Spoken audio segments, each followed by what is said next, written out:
Halo pemirsa, apa kabar Anda hari ini? Senang sekali saya Eufolia kembali menjumpai Anda dalam berita Kaltim hari ini. Sejumlah berita penting telah kami siapkan untuk Anda dan berikut 3 berita utama Kaltim hari ini. Diduga hendak menutupi aib, seorang wanita di Balikpapan nekat sembunyikan bayinya dalam panci hingga menyebabkan bayi tersebut tewas. Pelaksanaan pilkada di Kalimantan Timur memanas. Kubu Isran Hadi protes ke panitia debat dan kubu Rudi Seno protes ke KPU. Peserta didik di perbatasan Indonesia-Malaysia mulai menikmati makan gratis bergizi di sekolah.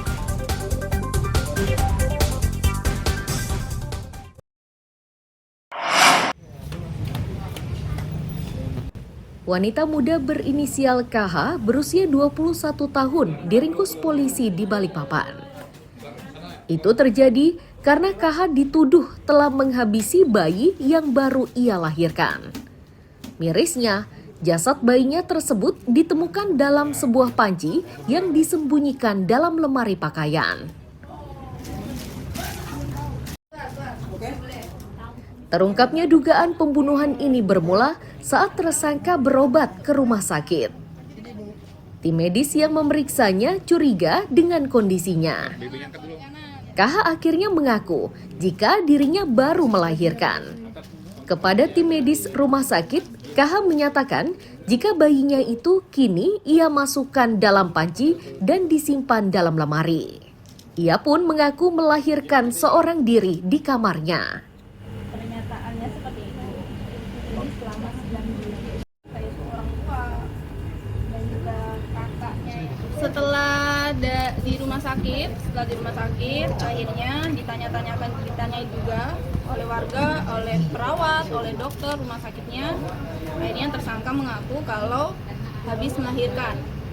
Nah, pada saat mengaku itu entah itu dari pihak keluarga atau warga belum tahu posisi bayinya ini di mana, bayi yang sudah dilahirkan. Akhirnya tersangka mengaku kalau bayinya ada di dalam kamar, lebih tepatnya di dalam lemari dan di dalam panci tadi. Pada saat bayi ditemukan, diperiksa, dicek oleh warga tersebut, kondisinya sudah meninggal dunia. Tapi melihat kalau tersangka ada perubahan dalam Akibat perbuatannya, tersangka dijerat Undang-Undang Perlindungan Anak dengan ancaman hukuman 15 tahun. Amir Hamzah dan Riani Mantini melaporkan dari Balikpapan.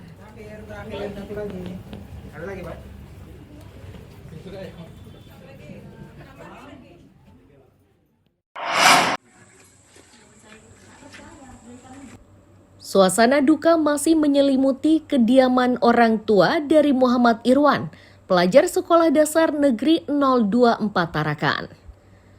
Korban meninggal setelah menjalani perawatan sejak Agustus 2024 lalu. Ibu korban bercerita, peristiwa yang menimpa anaknya itu bermula dari salah satu teman sekelasnya yang diduga memukul bagian pelipis mata. Berbagai upaya sudah dilakukan untuk mengobati luka tersebut.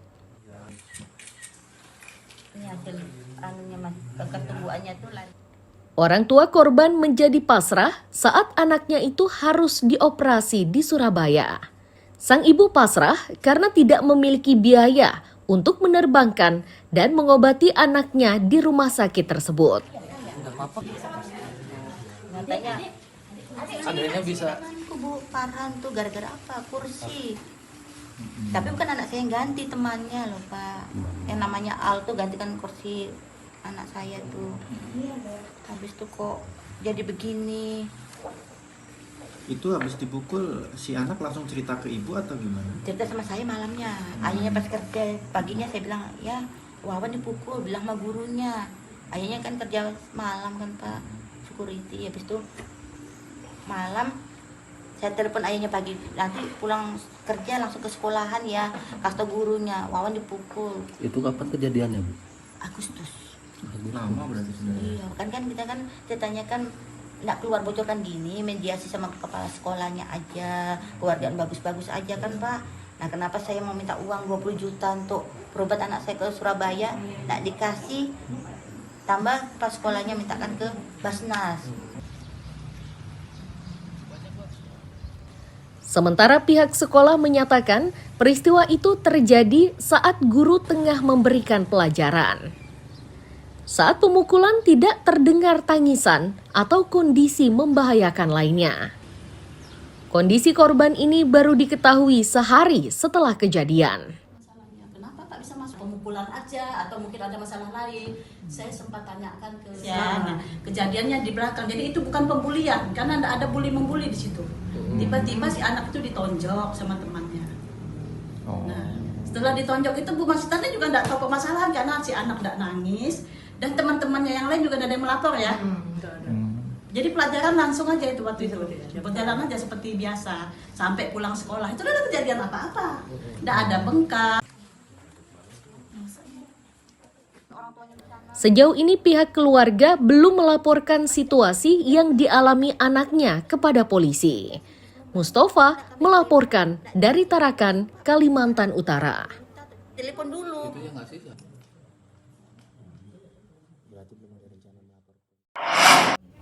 Apa ya? Anu aja, Om Sangidun.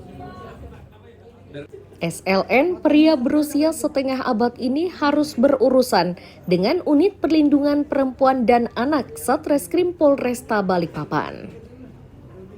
Ia ditangkap karena dituduh telah mencabuli anak tirinya yang masih berusia 14 tahun. Tragisnya, perbuatan bejat itu dilakukan SLN selama 5 tahun, mulai dari tahun 2019 hingga 2024. Terakhir perbuatan bejat itu dilakukan saat ibu korban di pasar. Awalnya, pelakulah yang mengantarkan ibu korban sekaligus istrinya ke pasar. Tak lama setelahnya, pelaku pulang dengan meninggalkan sang istri. Saat itulah pelaku mencabuli korban. Perbuatan tersebut terungkap berkat video yang direkam secara diam-diam oleh korban.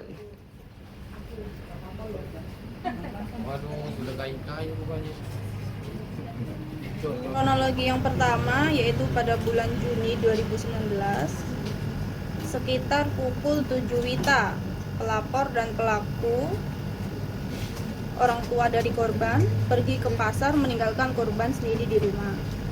Namun sekitar pukul 8 tersangka kembali ke rumah sendirian tanpa pelapor. Setelah itu tersangka langsung membuka pintu kamar korban dan melakukan perbuatan pencabulan. Pernyataan saksi-saksi yang kami dapat, tersangka terbawa. Perbuatan bejatnya tersebut akan mengantarkan pelaku ke penjara selama 10 tahun. Ancaman tersebut harus diterima karena SLN dijerat dengan Undang-Undang Perlindungan Anak. Amir Hamzah dan Riani Mantini melaporkan dari Balikpapan.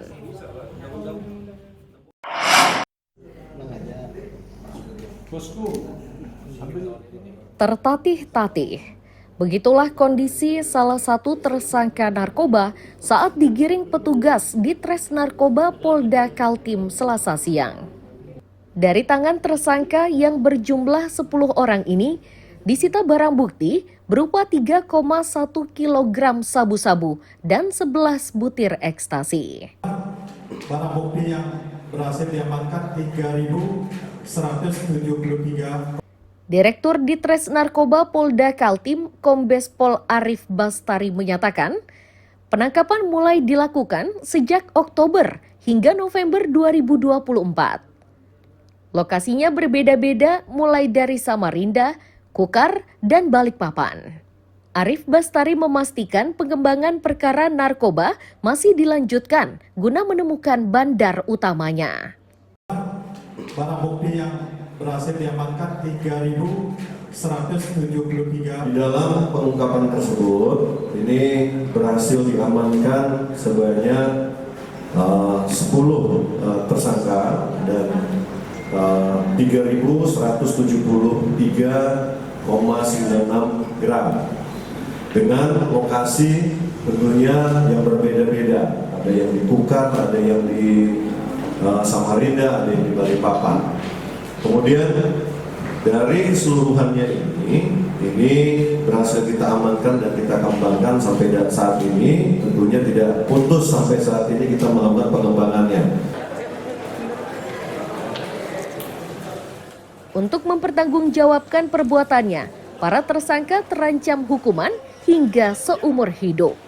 Amir Hamzah dan Riani Mantini melaporkan dari Balikpapan.